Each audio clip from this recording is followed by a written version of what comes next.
You're watching the San Antonio Nerd Coalition with Gabe Tenney UK. Hey, San Antonio nerds, we are here at Mockingbird Lane.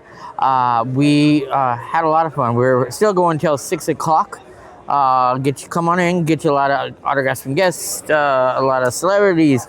And one of my favorites is cosplayers. And besides cosplayers is games that I love. Because if I got cosplaying, I'm like, okay, I'll deal with it. But one game that's really, really near and dear to my heart, and you guys know from the channel, is Resident Evil.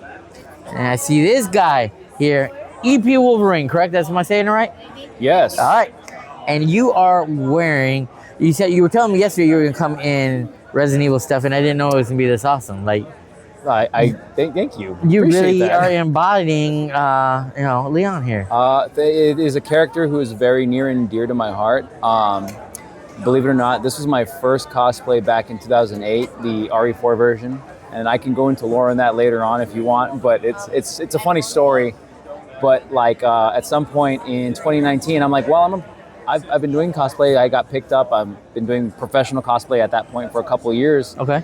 And I was like, why don't I just like remaster Leon from 2008? So I did the original RE Leon, with my partner at the time doing Leon and Ashley, and we, it was cool. It felt so right to do that again. And then when the remake actually came out, I was like, let's remake Leon again, And then for RE2 and RE4.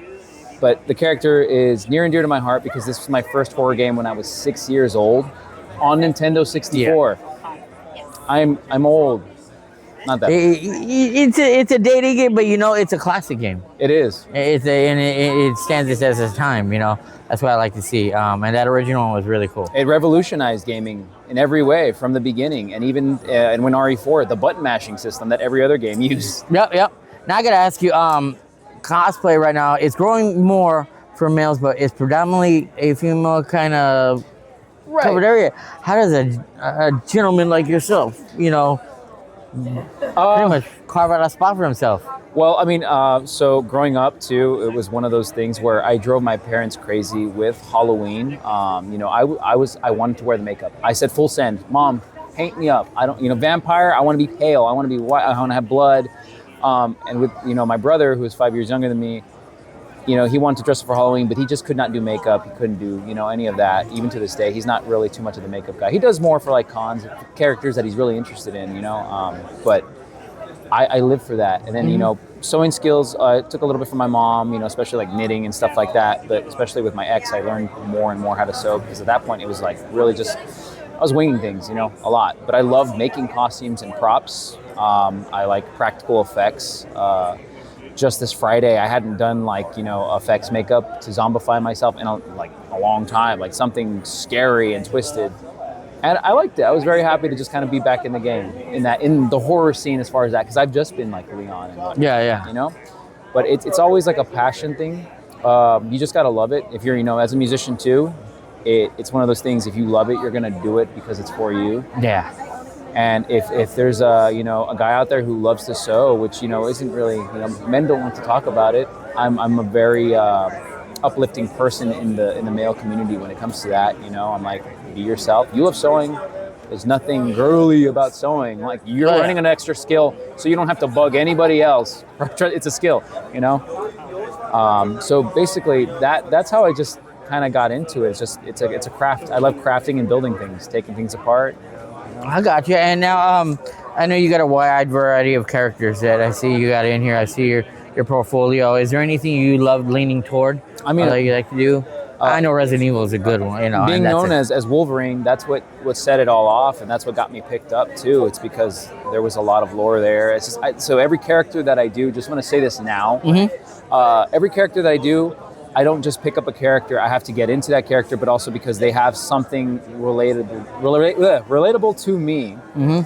And that's what helps me get into that character, especially when I perform or do a photo shoot. I'm watching movies or playing games of that character just to refresh myself, and I am, what is that relatable thing that I'm capturing in that photo? But so with Wolverine, back to that, that's why my name too is that when I was in a bad place mentally and physically in 2016 for a couple of, I was severely overweight, believe it or not. I pushed myself to drop the weight. I did the Hugh Jackman workout regimen because I said I'm going to be Wolverine. I'm going to take the high school joke that everybody called me. They called me, I had my beard, I had my leather jackets. They would call me Wolverine. I didn't think I'd actually look like him when I actually dropped the weight and I trained every day. And that didn't need makeup. That was just some hairspray, and a hair dryer, and I was Wolverine, put some claws on. That was more of a body transition thing, a mindset thing to get me out of the garbage disposal I was in of a life, and just a mentality. So it means a lot to me. Wolverine as a character, and it's a get back up. He heals, he gets back up and he puts on the good fight. He don't take shit. That's what I have to remind myself that I am. Sounds like a lot of passion for it. A lot of heart going into that. Yeah, and I did a lot of charities for it too. Kids, whether it was terminally ill or I would be Wolverine for them, and I would buy dog tags separate so that way I'd have a whole bag and I could rip them off and I would give them to the kids saying, "Put them onto this for me." Yeah, and they would have my dog tags. I used to work a lot in that field. I got picked up by a guy to do modeling for comic book themed cars. He knew Todd McFarlane. Todd McFarlane, if you know, is one of the biggest in the action figure industry too. But creator of Spawn,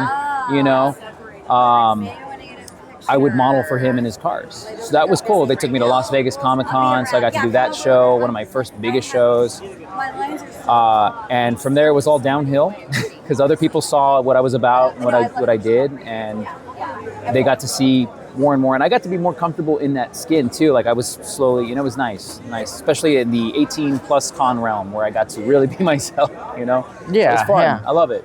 That is cool. And so you've been able to do a lot of good charity stuff, have a lot of... is there any charities that are near and dear to your heart or anything like that? It was a lot of the ones from El Paso. That's what the E and EP stands for, El Paso Wolverine, because I take my hometown wherever I go because I live in Austin now, and that's one of those things. So that way, if I'm in, let's say, Indianapolis doing a show, I'm representing El Paso all the way up there. So it's just mainly, shout out to some of the people that, I've worked with. There's Operation Hope in El Paso and stuff like that. I'm terrible with names, so I can't really specifically, especially because it's been so long. But all the home El Paso charity events, even the small businesses, small shows that I would help out with, and Kaleidoscope Art Market, some of the greater groups, stuff like that. I got you. Can you speak a little bit on the evolution of cosplay? Because it's been, when we were younger, it wasn't like it was that. That's such a tricky question. It's turned into an industry in its own set of it has. let's just say hurdles to jump. I feel like this one's an opinion. I'm gonna get flack for it. No, it's not a bad thing. I think that mindset too is itself, because remember, ultimately we're adults playing dress up, and I think a lot of people lose sight of that in the industry, and not just cosplay, with music. It's they forget to have fun, because that's just it. It's not about clout chasing. It's we're nerds and we're doing the characters that we love. We want to be the character. It's like Halloween every day, It's the whimsy. You have to just be honest with yourself. There's that kid inside you that the kid at heart is loving this right now. If you're not really feeling that, you're doing something wrong, And despite all the things that I even working shows professionally, because it is chaos. It is what it is.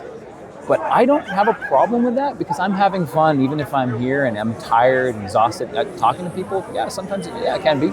I'm having fun doing it. Yeah, I love shaking hands. I love yo, you did John Wick. Oh my God, you look so like him. That thank you so much. It means a lot, and I'm getting into I'm John Wick. I'm gonna need a gun. Just get into character in front of them, do the limp. Well, and it's fun within itself, because it feels good to be able to to play dress up and just to play make believe, and just especially when you put it all that together and you look in the mirror and you're like, dude, it's awesome. Oh yeah. No, you're looking in the mirror. It's a what is it? I forget what it's called. In VR chat, where people are just looking in a mirror and they're just saying is this me right now? It's kind of walk a little little foot taller, a little bit straighter. You kind of just you feel It feels good, you know. confident. You're like, yeah, I look good. I worked on this. I worked hard on this. I know they always talk about putting a mask up, but it is true sometimes. Like people, like that is your mask, your safety. Sometimes for some people, they don't talk at all, or they might be very anxious, but they put on that cosplay and What now? it's like it protects them. Yeah, that the whole masking thing, and then too, that's one thing I try and cross that too, where it's like, even if you see me now as that character, you are getting the same idiot, or as you know we say in El Paso, you're getting the same pendejo that you're even out of it. Right. But He came to my table. it does help you build that Yeah. confidence. You're like, you're not you know, you're I a see little him, bit I'll more of let that him know. character, or you are that character. Yeah, or There's you're a you're safety able to net. be more of you outside, you know. I feel sometimes that can be bad because sometimes people misread characters, and I'm like, Deadpool drinks his respect women juice, you know? I got you. I understand. So, what's the next con you're gonna be at? My next con as of right now, that's an agent question. As of right now, I think I'm going to be at San Angelo Comic Con in June. Okay. I can either confirm or deny. There are some other shows. I think there's one popping up in Oklahoma that really wants me to be there. I can't really give too many details because I don't, I'm not sure yet. Okay. And I need more information, but I'm always willing to, I told him, yeah, I definitely help out with the show. There might be something in between now and then. There's sometimes some pop-up shows, so I can't really say from now and then. But for sure, I could say San Angelo Comic Con. Okay. And then if people want to check you out on any socials, or where can they find you? Anywhere. TikTok, Twitter, even still. I have Blue Sky. He covers the gamut. He's like, yeah, I got it all. I got the card QR code, so that way it has everything on there. Even the spicy stuff too for my fellow sinners out there, as I always say, because I am not ashamed. I'm comfortable in my own skin. You're all about that. I do 18+ shows. there we go. I'm happy to represent. There's the male one that's community. coming up that happens every year. Here, Etchi Fiesta. Oh, I was just talking to him yesterday. Yeah, Bro. We'll see. We'll see what happens. If all works out, because we were gonna run a table there last year, but then we ended up caught COVID, and I'm like, oh. So I'm like, this year I am not getting sick and missing that. Hopefully we'll see. August, I told him, and this is honest, August is always a busy month. Every weekend there is a show. Now, if it overlaps, it just matters where am I going first? Because there's Colossal Con. I used to do some of the etchies, and it's just, there was like a Wimbledon too. So this year, now that I'm kind of taking a step back to kind of prioritize my schedule, I think my schedule might be opening up. But already I've seen one show be in the same city, and I'm like, I got to pick one of them. So Yeah.